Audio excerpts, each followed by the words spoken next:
Queria convidar você a abrir sua Bíblia no livro de Apocalipse, capítulo 3. Apocalipse, capítulo 3, a partir do verso 14. Você vai deixar sua Bíblia aberta, Apocalipse, capítulo 3. Nós vamos ler do verso 14 ao verso 19. Não chegaremos ao finzinho do capítulo. Acredito que a maioria dos irmãos esteve aqui nas 2 últimas semanas. O pastor Pedro pregou 2 semanas atrás, falou a respeito de um coração em treinamento. A luta do cristão contra a ansiedade é depositar no Senhor a plenitude da sua confiança. É entregar a Deus o seu coração e confiar que o Senhor guarda todos os nossos passos e cuida da nossa vida.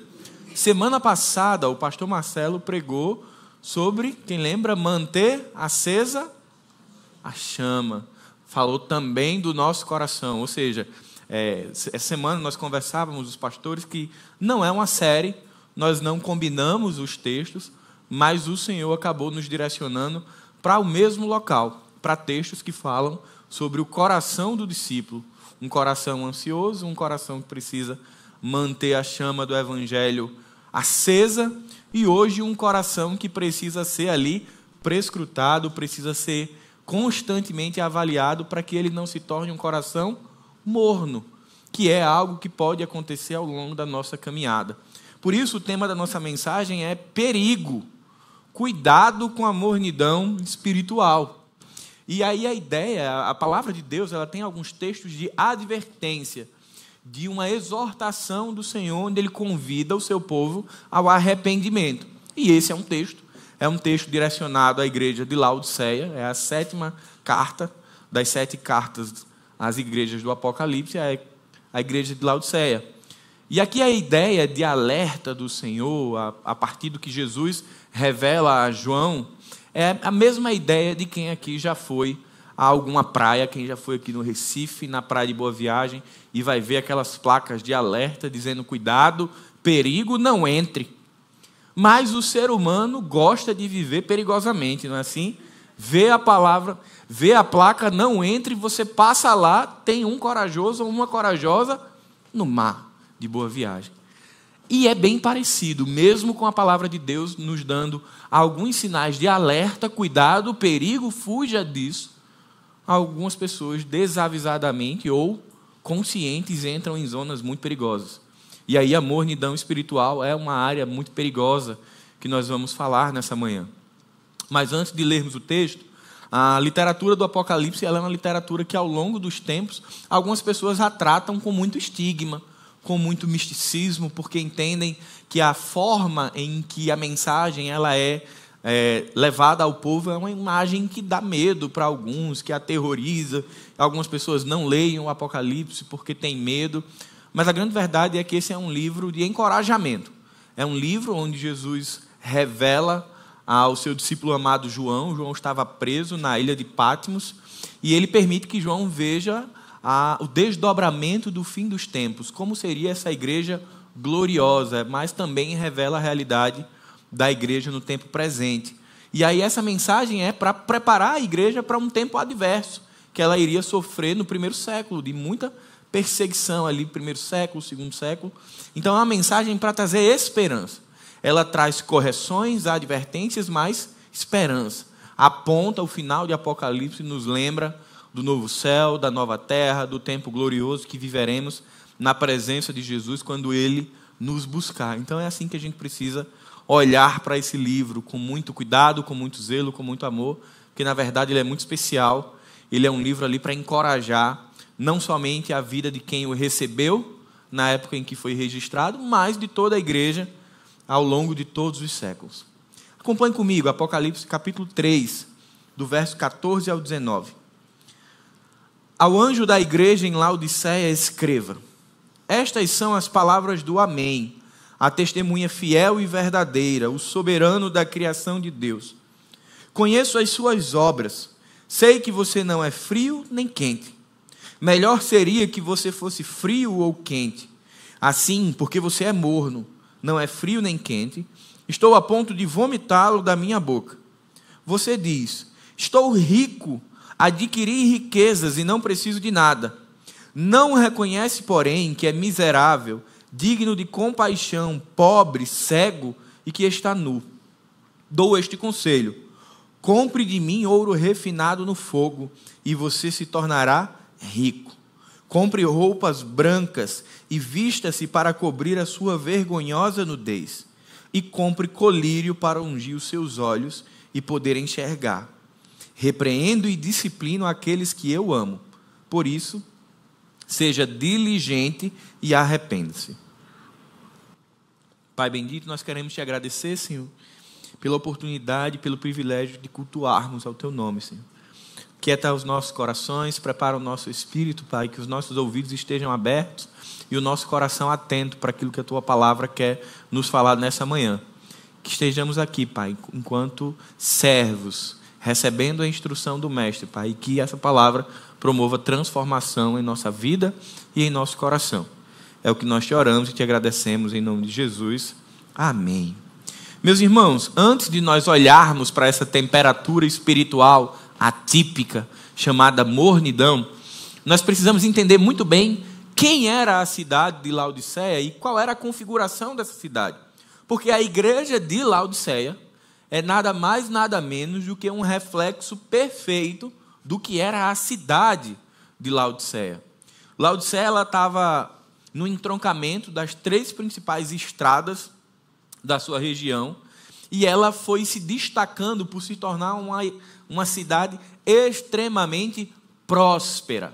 Laodiceia era uma cidade rica, socialmente bem estruturada, a população da cidade era bem abastecida de recursos e, naturalmente, aqueles que estavam compondo a igreja também desfrutavam dessa mesma condição. Laodiceia era tão rica e tão próspera que por volta de 60 a 62 depois de Cristo houve um terremoto na sua região e parte da infraestrutura dela se desfez com o terremoto. O que era o natural daquela época, de ir ao império e pedir financiamento para a reconstrução da cidade. Mas como Laodiceia era independente financeiramente, eles reconstruíram a cidade sem precisar de um incentivo financeiro do império. Então, comece a observar. A cidade era próspera, a cidade era rica e a cidade era independente. Ela era autossustentável. Ela não precisava do império para se reconstruir. Mas tem mais 2 grandes informações importantes a respeito de Laodiceia. A segunda era que em Laodiceia existia uma espécie de indústria têxtil. Era produzido naquela região um tipo de lã preta, fina, luxuosa, refinada, pomposa. Então, Laodiceia era uma referência tanto têxtil quanto da moda ali, rivalizando com Roma. Então, as pessoas viviam bem, confortáveis, com uma boa estrutura, bem investidas. Mas em Laodiceia também tinha uma outra característica. Existia lá uma escola de medicina, especialmente oftalmológica. E eles produziam uma espécie de pomada ou de unguento, um óleo, que ele era passado nos olhos da população para cuidar de problemas de visão. Então veja, provavelmente se você estivesse procurando uma cidade para construir sua vida com sua família, Laodiceia pareceria um bom lugar. Cidade rica, próspera, bem estruturada, as pessoas se vestem bem, andam bem, a estrutura de saúde é muito boa, nos parece uma boa cidade para viver. E aí a igreja também era esse reflexo. A igreja também funcionava muito bem e gozava de alguns benefícios que na história da igreja não são tão comuns. Essa igreja não estava passando por nenhuma adversidade externa. Essa igreja não tinha problema com judeus. Essa igreja não estava com nenhum problema com o império. Essa igreja não estava com nenhum falso mestre batendo a porta da igreja e querendo falsificar o evangelho de Jesus. Essa igreja não tinha, o relato bíblico não traz essa informação, problemas internos. Então, quando a gente olha para o texto, a gente diz, bom, essa deveria ser a referência positiva de uma igreja. Numa boa cidade, próspera, todo mundo se veste bem, com saúde, a igreja bem, funcionando bem. Por que tem uma advertência sobre Laodiceia? E a advertência contra Laodiceia é tão severa que dentro das 7 igrejas que recebem as cartas do Apocalipse, ela é a única para a qual Jesus não faz nenhuma menção elogiosa. Se você olhar Esmirna, as outras igrejas, você vai ver que existem pontos positivos e pontos de correção. Em Laodiceia, não. Em Laodiceia é uma mensagem de advertência e um chamado à conversão do coração. Um convite à mudança de rota. Não existia nada em Laodiceia pelo qual o Senhor pudesse elogiar aquela igreja, muito embora, esteticamente, tudo lhe parecesse bom. A grande verdade é que, assim como a cidade tornou-se independente do império, a igreja, pelo seu conformismo, pelo seu bem-estar, pelo seu poder econômico, pelo conforto que a igreja de Laodiceia tinha, ela também se tornou independente. Mas agora independente do Senhor. Você vai perceber que ao longo do texto vai dizer, lá no verso 17, você diz: estou rico, adquiri riquezas e não preciso de nada. Esse era o comportamento da igreja de Laodiceia. Eles se comportavam como uma igreja que não precisava do seu mestre. E aqui eu queria começar a trazer algumas provocações para o nosso coração. Laodiceia é talvez o maior e pior exemplo das Escrituras sobre um cristianismo nominal, acomodado e morno. As coisas funcionavam bem, a estrutura era boa, talvez se ela fosse uma igreja dos nossos tempos, ela tivesse bastantes ministérios, ela oferecesse uma série de serviços, grave isso, as pessoas se sentiam confortáveis, os membros possivelmente iriam para as celebrações, teriam seus locais de serviço, os membros não passavam necessidade, não tinha problema dentro da igreja, não tinha problema com ninguém de fora, mas o olhar de Jesus para essa igreja é muito duro. Porque por trás dessa rotina aparentemente perfeita, existia uma falta de paixão pelo Evangelho. A igreja não estava aquecida, o coração dos discípulos não ardia no Evangelho.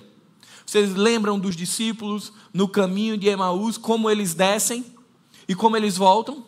O texto bíblico diz que depois que os olhos deles são abertos e eles reconhecem Jesus, o que é que acontece com o coração do discípulo? Queima. Arde. Faltava no coração da igreja de Laodiceia prazer, deleite, contentamento, fervor no Senhor. E aqui João vai trazer algumas temperaturas espirituais. Ele vai falar quente, ele vai falar frio, ele vai falar morno.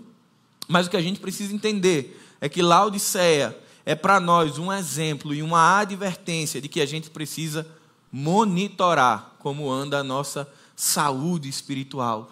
Não pela nossa rotina, não pelo nosso serviço, como eu falei no culto das 9, não pelo cumprimento das tarefas.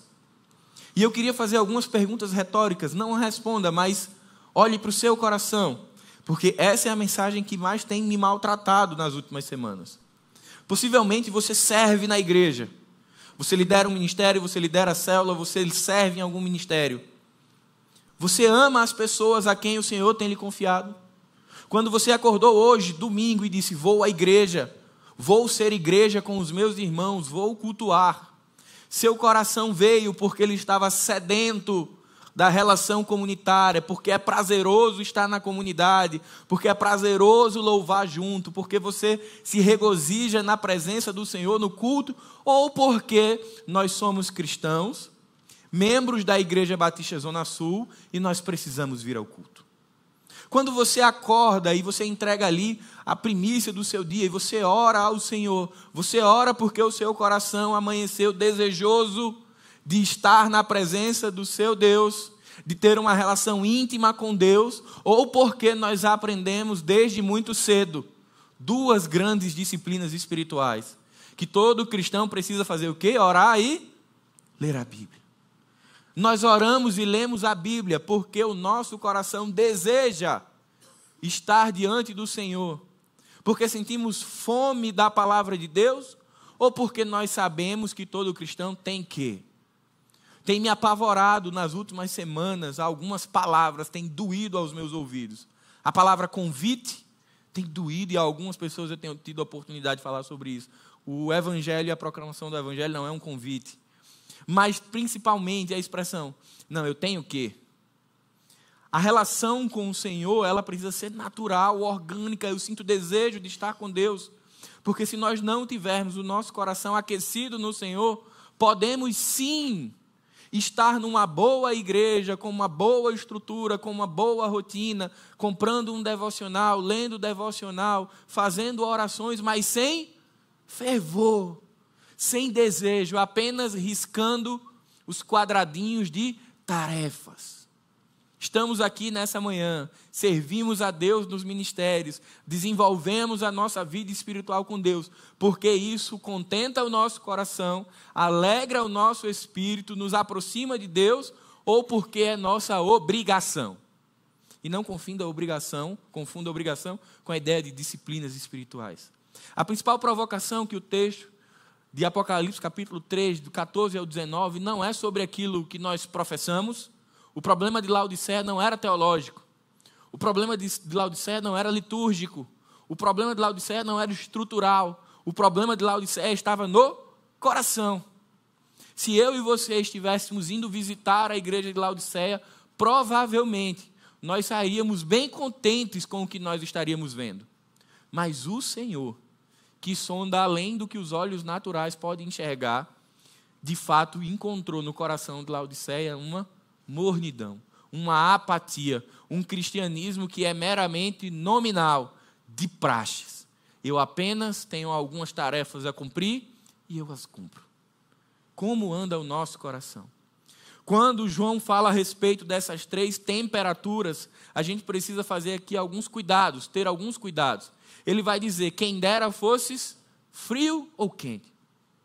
Quem são os frios? Aqui a palavra original, ela dá a ideia de frio a ponto de congelar, ou seja, petrifica. Eu saio de um estado líquido para um estado sólido, está petrificado, está estático, está morto. Quem são as pessoas frias? Pastor, os frios são aqueles que não batem palma, os que não dão glória a Deus. Esqueça isso, é a história que a gente inventou para dizer que existem as igrejas quentes, as igrejas frias e as igrejas mortas. Isso não existe. Frios, do ponto de vista bíblico, são as pessoas que nunca tiveram um encontro com Jesus. Elas são mortas, porque elas não conhecem a Cristo. Por não conhecer a Cristo, ela não se submete a Cristo. Por não se submeter a Cristo, ela não tem uma vida coerente com o Evangelho, mas ela pode desenvolver falsa moralidade, porque ela aprendeu socialmente que ela tem que fazer algumas regras. E quem são os quentes? Serão aqueles que cantam mais alto, que oram mais fervorosamente? Não. Quentes são todos aqueles que um dia foram alcançados pelo evangelho da salvação. Independente de ser batista, presbiteriano, metodista, assembleiano. Quentes são aquelas pessoas que foram atingidas pelo evangelho, que nasceram de novo. E a ideia no texto original é quente ao ponto de entrar em ebulição, ao ponto de sair do estado líquido para o estado gasoso. Tem uma mudança de comportamento, tem uma mudança de mentalidade. Relembre o que Paulo nos ensina. Nós nascemos de novo, saímos das trevas para a luz, da morte para a vida. Então, todos aqueles que foram salvos em Jesus são quentes, porque conheceram o Evangelho. Mas então, quem serão os mornos? Se os frios são os que não conhecem a Jesus, os quentes são aqueles que tiveram um encontro verdadeiro. Quem são os mornos? São aqueles que são nominais. São aqueles que se relacionam, às vezes, aparentemente com Jesus, de maneira religiosa, que cumprem suas regras, que cumprem suas tarefas, mas sem fervor no coração. Que apenas está cumprindo uma lista de tarefas. Nós já falamos isso na igreja diversas vezes, mas chamando de religiosos.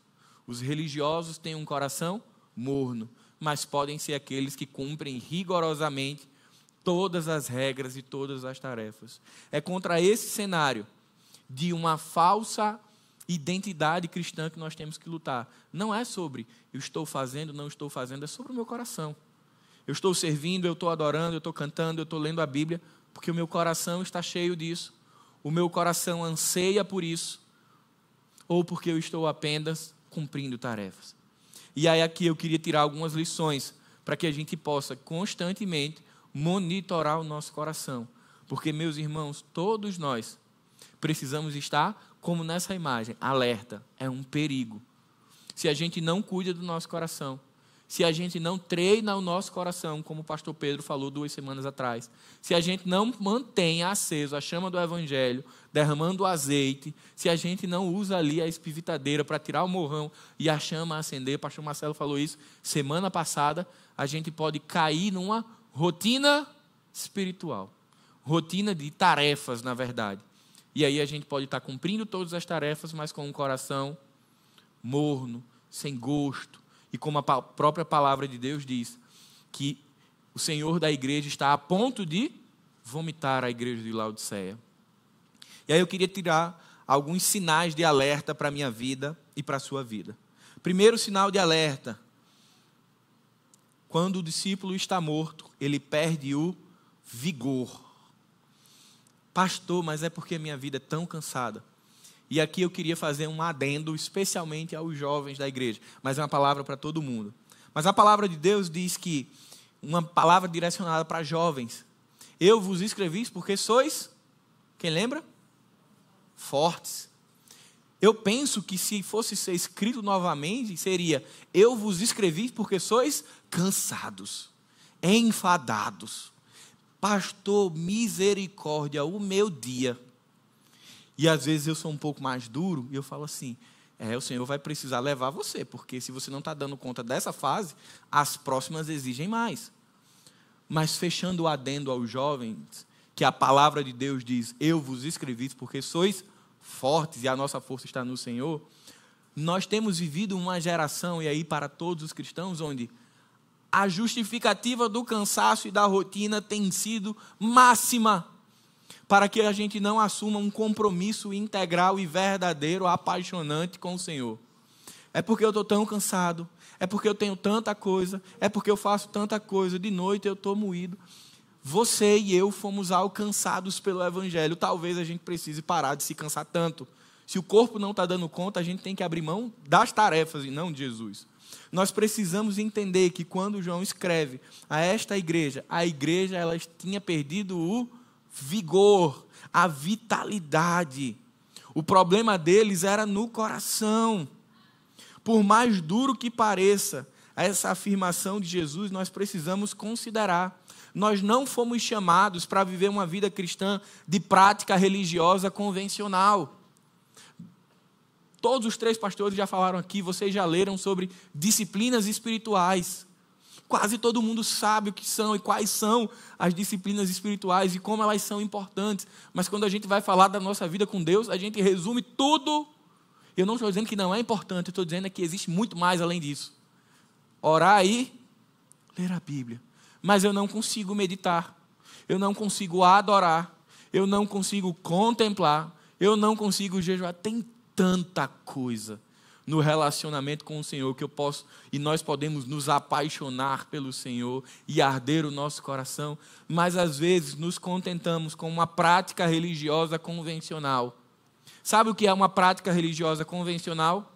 Ela poderia ser facilmente interpretada como: eu vou aos cultos regularmente, eu escolhi um ministério da igreja para servir regularmente e eu vou às reuniões extraordinárias da igreja regularmente. Isso é uma prática religiosa convencional, formal e vazia. Mas eu não amo as pessoas que estão perdidas. Mas eu não me sinto participante do reino de Deus. Mas eu não entendo a importância para a vitalidade da minha vida disso. Eu apenas estou cumprindo. Sabe quando você empurra uma bola de futebol e a inércia continua a atuar nela e ela se mantém girando? Estou só tocando a minha vida. A mornidão espiritual não é não fazer nada. É fazer algo sem propósito. É fazer algo apenas por fazer. É ter uma atividade, muitas vezes na igreja, sem fervor. Por isso nós precisamos ficar extremamente atentos se estamos sendo cumpridores de tarefas ou se o nosso coração tem ardido no Espírito. O cristão morno, ele é acomodado, complacente, alheio às próprias necessidades espirituais, mas segue rotina, que é uma beleza. Você quer avaliar um coração morno, ele é nota 10 em cumprir rotina. Mas ele não vai lembrar a última vez que fez uma oração de confissão de pecado, porque não olha, não avalia, não faz o diagnóstico periódico do coração para ver se o coração está quente, mas ele vai estar cumprindo todas as regras. A igreja de Laodiceia era independente, presunçosa, não precisamos de coisa alguma. Versículo 17. A mornidão espiritual gera em nós um sentimento de independência. Qual a última vez que eu e você sentamos, paramos e oramos ao Senhor para clamar por Ele nas nossas vidas? Não no momento de crise. Orar no momento de crise muitas vezes é um apelo desesperador. Depois que eu esgotei a força do meu braço, eu recorro ao Senhor. Cotidianamente, de maneira ordinária, eu tenho conversado com o meu Deus a respeito da minha necessidade e dependência total dEle, ainda que os meus bolsos e as minhas contas bancárias estejam cheias, porque Laodiceia não tinha problema com dinheiro. Eu tenho recorrido a Deus todos os dias, ainda que a minha saúde esteja perfeita, ainda que não falte nada no meu lar, ou tem sido uma relação de bolso cheio, bem vestido, faço orações que são muito mais religiosas. Senhor, eu te entrego o meu dia, abençoa o meu dia, amém. E aí, quando aparece um problema, eu mudo a oração. Nosso coração está cheio de desejo quando nós acordamos. E quando eu falei no início da mensagem que isso tinha me machucado, é porque quando eu parei para ver algumas coisas que eu vinha fazendo, eu disse, por que eu estou fazendo? Por que eu estou fazendo essa ligação? Por que eu estou fazendo essa tarefa? E eu percebi que eu estava correndo um perigo, porque eu era aquele desavisado que estava lá na praia de Boa Viagem, dizendo, tubarão pega os outros, mas não me pega. E graças a Deus, a palavra do Senhor fez questão de me pegar pelo braço e tirar de dentro. O meu desejo é que a palavra de Deus nessa manhã fale ao seu coração sobre, se você está dentro dessa condição, ou próximo a essa condição de mornidão, cuidado, é perigoso, saia deste local agora. Segundo sinal de alerta que o texto nos traz, discípulos em mornidão espiritual perdem seus princípios e valores. A igreja de Laodiceia, ela avaliava a temperatura espiritual pelo índice do sucesso estrutural. Se fizesse o relatório financeiro de Laodiceia, provavelmente o resultado seria superavitário. Saldo em conta. Possivelmente uma boa estrutura para o benefício da igreja. Logo, está tudo indo bem. Estamos com uma boa relação interna e externa. O conceito, o valor de saúde espiritual que Laodiceia tinha era de conformidade. Quando, na verdade, o Senhor está fazendo um convite para que Laodiceia abra os seus olhos. E para isso ele faz uma afirmação muito dura. Acompanhe comigo a partir do verso 16. Assim, porque você é morno, não é frio nem quente, estou a ponto de vomitá-lo da minha boca. Você diz, estou rico, adquiri riquezas e não preciso de nada. Não reconhece, porém, que é miserável, digno de compaixão, pobre, cego e que está nu. Veja, pobre, uma igreja que era rica, cega, uma igreja que gozava do benefício de uma escola de medicina oftalmológica, que tinha uma pomada para os olhos, nua, uma igreja que tinha a maior ali na sua cidade, indústria têxtil, com as melhores roupas. O que será que o Senhor está querendo dizer para Laodiceia?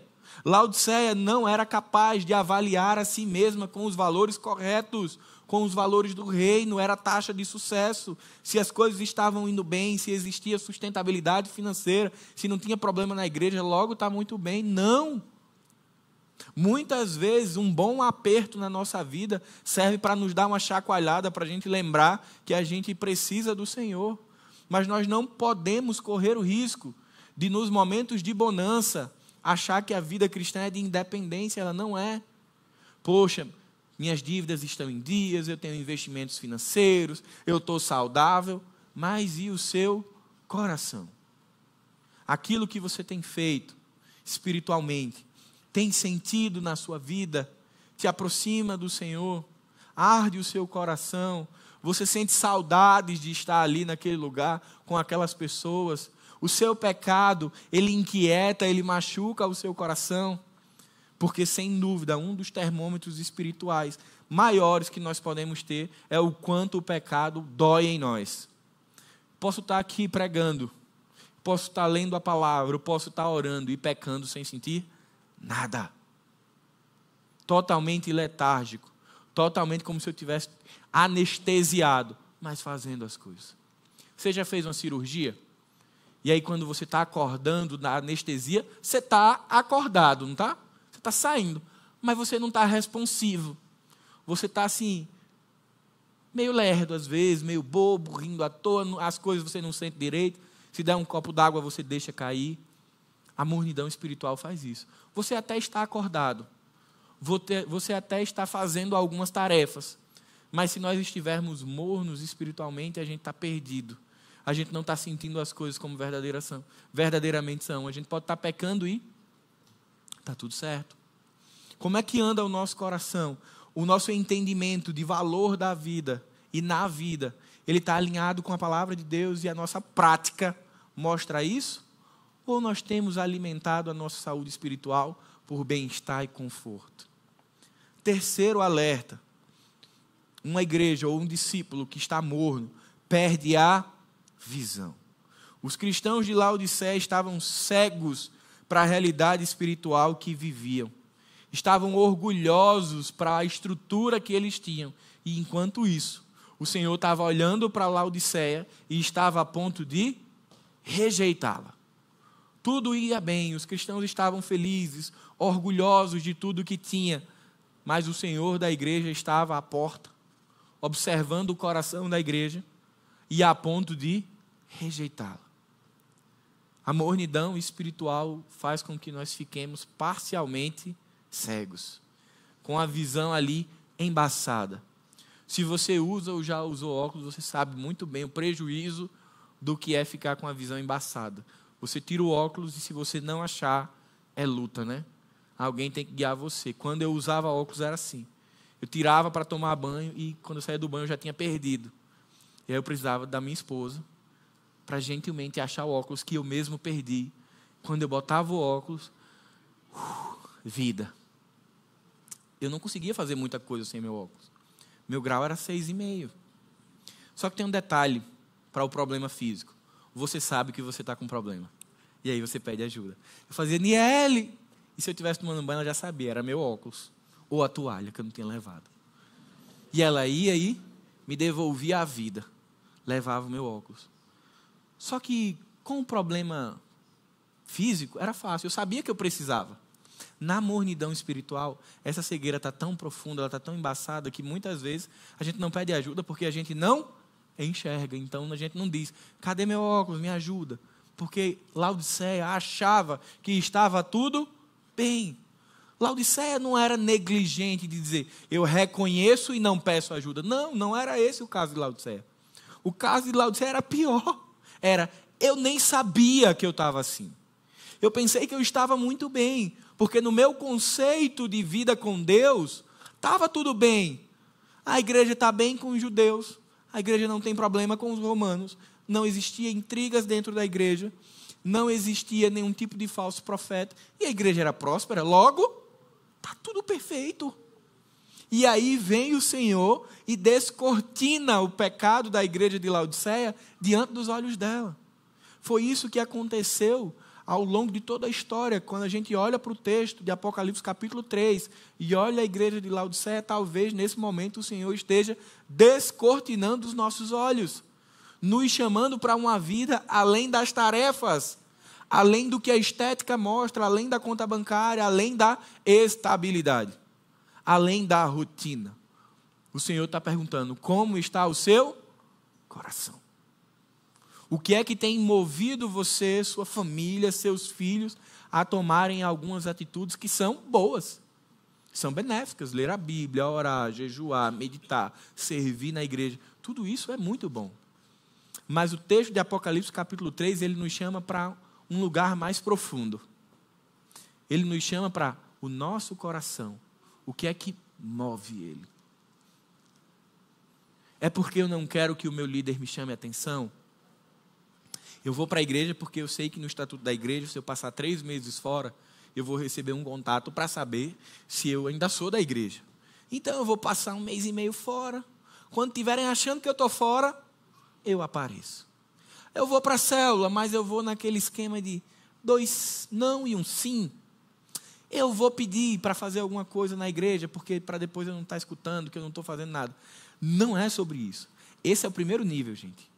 Disciplinas espirituais, rotina, disponibilidade para servir ao Senhor. É o primeiro passo para quem nasceu de novo.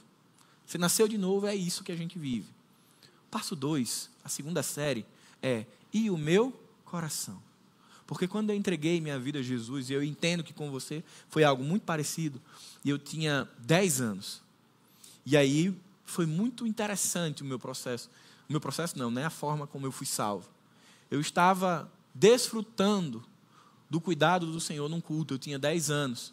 E aí eu acordei desse cuidado do Senhor, meus pais estavam lá na frente. Meus pais tinham entregado a vida a Jesus. E eu disse, eu fiquei. Eu com 10 anos corri. O pastor entendeu o quê? Mais um entregou a vida a Jesus. Nem era, eu só queria meus pais. Eu estava dormindo na igreja. Acabou, por tabela, eu virei crente a partir daquele dia. E agora, lembrem-se, eu tinha 10 anos. Eu fui para a classe de batismo e eu me batizei. Eu aprendi a doutrina para responder naquela época, não sei quem é batista há tanto tempo, existia uma provinha chamada profissão de fé. Você ia lá e a igreja lhe fazia algumas perguntas. Passei por média. Me batizei. Sabe quando que eu entreguei a vida a Jesus, de verdade? Aos 17 anos. Mas já faziam 7 que eu era um cristão nominal na igreja, participava dos ministérios e servia. Mas o encontro genuíno com Jesus aconteceu 7 anos depois. Mas eu estava na igreja. Eu estou contando essa ilustração para provocar o seu coração. Vocês estão parecidos, já passaram por um momento como eu passei aos 10 anos? Acordei meu pai e minha mãe, eu digo, eu que não vou ficar sozinho. Vou também. Ou o nosso coração está aqui no Senhor, ou o nosso coração arde. Eu levei 7 anos para ter um encontro com Jesus e meu coração, de verdade, independente do tempo que eu tinha na igreja, começar a pulsar pelo Evangelho. O Evangelho começar a arder no meu coração. A igreja de Laodiceia provavelmente tinha o mesmo comportamento que eu tive dos 10 aos 16. Ela aprendeu os ensinos de Jesus, ela aprendeu a rotina da igreja, ela aprendeu a manter a rotina, mas o coração estava morno. Então, esse é o terceiro sinal de alerta, quando a gente nem sequer é capaz de perceber isso. Pastor, eu não sei nem responder essa pergunta. Porque assim, eu nem sei quando que eu tive o encontro com Jesus, porque eu já nasci. Esse é um dilema que muitos que nascem no Evangelho desde cedo dizem. Eu nem sei, porque eu já sou da igreja desde pequeno. Eu já nasci na igreja. Mas quando foi o seu encontro com Jesus? Quando que sua vida foi transformada? Porque se nós estamos espiritualmente saudáveis, o Evangelho todos os dias se renova na nossa vida. Todos os dias nós somos desafiados a manter acesa a chama do Evangelho.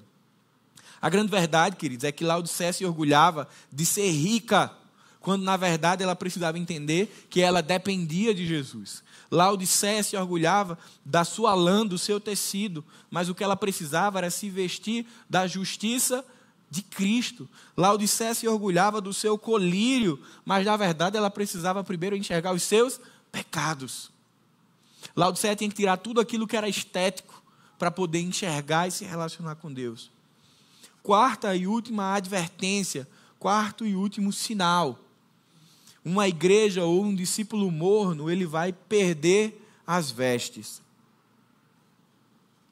Observe comigo, verso 17, 18 e 19. Você diz, estou rico, adquiri riquezas e não preciso de nada. Não reconhece, porém, que é miserável, digno de compaixão, pobre, cego e que está nu. Dou este conselho: compre de mim ouro refinado no fogo, e você se tornará rico. Compre roupas brancas e vista-se para cobrir a sua vergonhosa nudez. E compre colírio para ungir os seus olhos e poder enxergar. O quarto sinal da mornidão espiritual é que nós deixamos de nos cobrir com os atos de justiça imputados por Cristo. A palavra de Deus nos ensina que a justiça de Deus nos foi imputada, nos foi dada gratuitamente. Nós não éramos merecedores, nós não fizemos absolutamente nada para tê-la, mas o Senhor gratuitamente, generosamente, por sua graça, imputou, ou seja, declarou-nos justos. Nós que antes éramos pecadores, que vivíamos longe do Senhor, a partir do ato de Jesus na cruz do Calvário, fomos declarados o quê? Justos. Estávamos diante do tribunal, a ponto, já com a sentença proferida, condenados, a sentença já no ponto da execução, e nós fomos declarados por um ato de Jesus justos. Isso é o que aconteceu na salvação. Mas depois que nós somos salvos em Jesus, existe agora uma caminhada. E era nessa caminhada que a igreja de Laodiceia não se entendia. A caminhada da santificação. Nós fomos salvos em Jesus, tornados justos, recebemos novas vestes, trocamos os trapos de imundície por agora roupas novas, brancas, revestidas da justiça de Deus, e precisamos desenvolver. Apocalipse capítulo 19, verso 8, vai dizer que nós fomos revestidos de linho finíssimo, resplandecente e puro, que simboliza os atos de justiça do Senhor. Mas em nossa vida nós precisamos alimentar, nos vestir desses atos de justiça.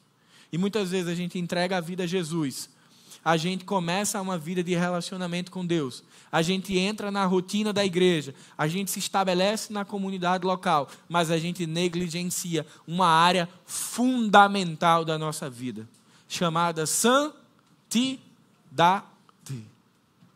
Santidade é algo que na maioria das vezes a gente confunde. A gente diz, fulano se envolveu com um escândalo, não está vivendo em santidade. A santidade, o maior desafio dela é do que acontece aqui dentro. A santidade que João está advertindo o coração de Laodiceia, ela não era motivada por escândalo. Porque lembram que a igreja está bem? Está tudo dando certo para essa igreja, mas a igreja tinha um coração podre dentro, onde ninguém via. Pastor, mas era podre porque eles tinham pecados absurdos. Não, eles tinham pecados. Não existiam pecados, pecadinhos, pecadões. E o maior pecado deles era a negligência, o desinteresse, a apatia, a anedonia em relação ao evangelho. Eu apenas vou, eu apenas faço, cumpro minha tarefa, cumpro o meu dever, ninguém tem nada o que dizer, porque o que eu tenho que fazer, feito está. Esse é o grande perigo. Quando a gente entra no evangelho sobre essa prerrogativa.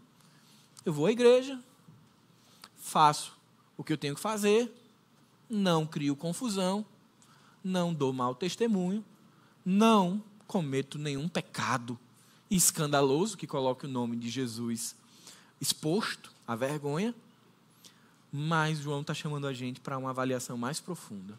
E para além de tudo isso que nós já fazemos, como anda o nosso coração? Quente, desejoso? Olha só o que diz o verso 19. Repreendo e disciplino aqueles que eu amo. Por isso, seja diligente e arrepende-se. A revelação que Jesus dá a João não é para que a igreja de Laodiceia concordasse ou discordasse. Não era, olhe, avalie o seu coração. Talvez vocês estejam em perigo. Não foi. Foi uma afirmação. Jesus revelou a João, seu discípulo amado, a realidade de morte espiritual no coração de uma igreja aparentemente viva, aparentemente funcional, aparentemente bem estruturada. Mas o Senhor olhou onde o olho natural não vê. Ele olhou lá na minha casa e disse, você vai ao culto todo domingo, mas você vai para me servir, para me adorar, porque sua casa sente desejo, sente falta de estar comigo. O Senhor foi lá na sua casa e olhou, como fez com Laodiceia, e disse, você me serve, você tem um ministério na igreja, mas você faz isso de todo o coração. Seu coração se alegra em fazer isso para o Senhor, em ser participante do reino. Você ama as pessoas que Deus permite que passem pela sua vida, ou você está só fazendo? Eu tenho absoluta certeza que nessa manhã o Senhor falou individualmente ao coração de cada um de nós sobre aquilo que fazemos, mas especialmente sobre o que nos move a fazer. Nós não fomos chamados para ser mornos. A mornidão espiritual, a palavra de Deus é muito dura. Faz com que o Senhor revolva, jogue fora, vomite. A igreja do Senhor não é morna. A igreja do Senhor é viva, é quente. Ela arde no espírito. Vocês lembram dos discípulos? Caminho de Emaús. Jesus morreu. O projeto de Jerusalém acabou. Tristeza, desilusão, apatia.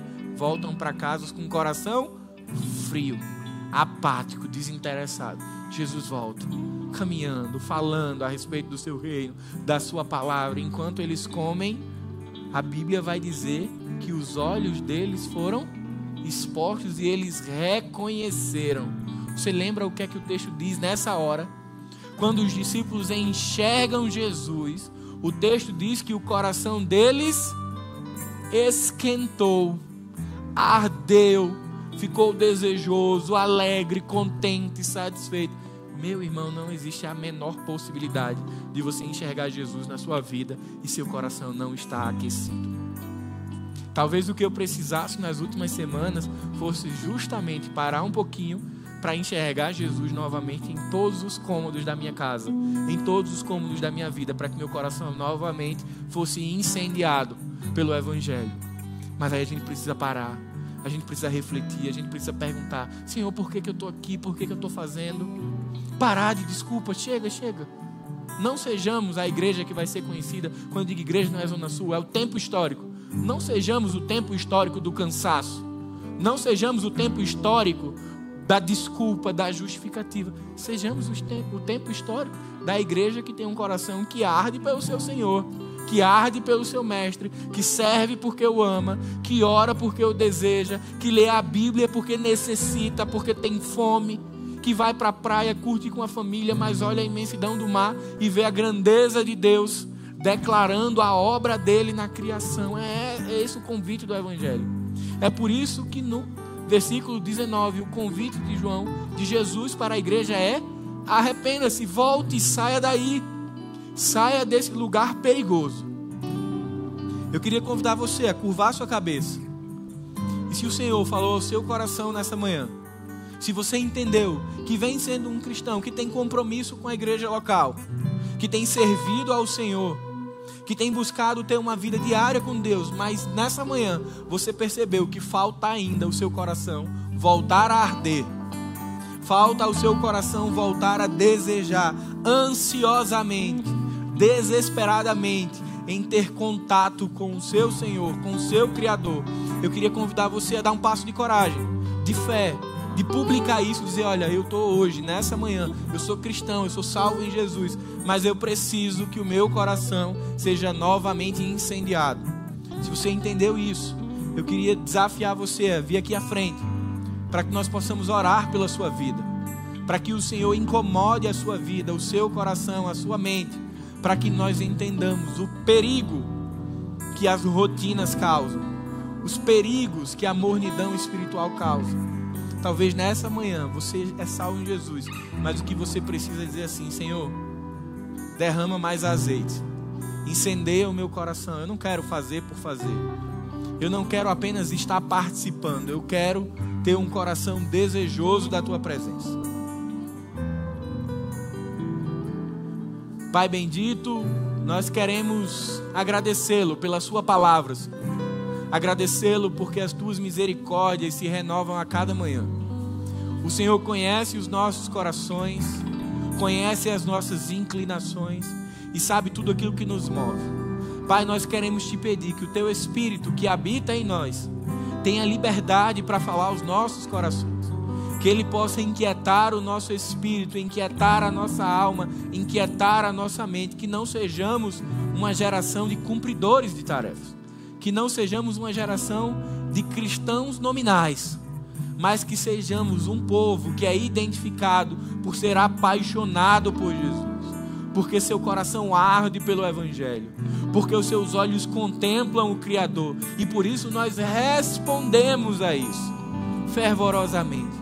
E por isso nós te buscamos por meio das orações, da leitura da palavra, do jejum, da meditação, da contemplação, da adoração, Pai. Mas que o nosso coração, ele possa ser cotidianamente, de maneira ordinária, aquecido pelo fogo do Espírito. Que nós possamos servir ao Senhor, bendizer o teu nome, com um coração transbordando de graça. Que o nosso coração, Senhor, não venha depender de estabilidade financeira, não venha depender de estabilidade estrutural, estabilidade de saúde, mas que ele dependa exclusivamente da Tua presença. E quando nós conseguimos, Pai, contemplar que enquanto nós estamos aqui, o Senhor dos senhores, o Rei dos reis, o general de todos os exércitos está em nós, habita em nós, não há nada que possa nos afastar, que possa nos distanciar ou nos impedir de desfrutar do Teu amor. Não há largura, não há profundidade, não há tristeza, não há dor, nem mesmo a morte pode nos separar do amor que está em Cristo. Pai, enxuga as nossas lágrimas, limpa os nossos olhos com um colírio espiritual, para que a nossa visão natural seja expandida e não fiquemos presos ao aqui e ao agora, mas contemplemos a beleza santa da Tua presença. Que o amor de Deus o Pai, que a graça de Jesus e que as consolações do Espírito Santo estejam com cada um de nós, hoje e para sempre. Amém.